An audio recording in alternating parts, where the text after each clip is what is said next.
ప్రపంచ 7 వింతలలో China wall కూడా ఒకటి. అదే చైనా గోడ.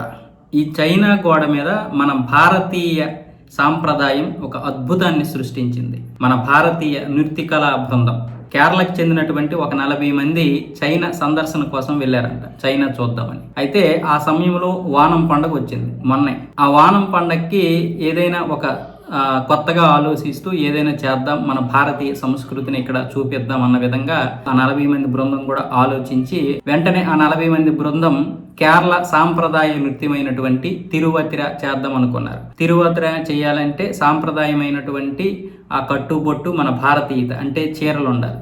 అందుకని 6 మహిళల్ని ఎంపిక చేసుకొని ఆ 6 మహిళలకి వాట్సాప్ ద్వారా వాళ్ళు ఏమొచ్చేసి నృత్యం ప్రాక్టీస్ చేశారు. ఎవరికి ఏం తెలియదు, అందులో అనుభవం లేదు. అయినా సరే వాట్సాప్ ద్వారా దీన్ని నేర్చుకొని ఆ చైనా వాల్ మీద 3 రోజులు ప్రదర్శించారట. ఎవరూ అడ్డు చెప్పలేదు. కానీ అంతర్జాతీయ పర్యాటకులు ఉంటారు కదా, అంతర్జాతీయ పర్యాటకులు మాత్రం ఆ యొక్క ప్రదర్శన చూసి ముగ్ధులైపోయారు. అలాగే వీళ్ళ యొక్క ఇదేంటంటే వానంకి అలా నృత్యం చేయడం అలవాటు కేరళలో. అటు వీళ్ళకి తృప్తి అయిపోయింది, అటు అంతర్జాతీయ పర్యాటకులు కూడా తృప్తిగా ఆనందించారు. దీని గురించి చైనా కూడా స్పందించింది. భారతీయ నృత్యకళ చాలా బాగా అనిపించింది మాకు. పైగా మన భారతీయ నృత్యకళ అంటే ఇప్పుడు మన భరతనాట్యం ఏమొచ్చేసి చైనా పిల్లలు నేర్చుకుంటున్నారు. 102 మంది చెన్నైలో నేర్చుకుంటున్నారు చైనా ఆడపిల్లలు. వాళ్ళందరూ కూడా 12 సంవత్సరాల నుంచి 18 సంవత్సరాల లోపు పిల్లలే.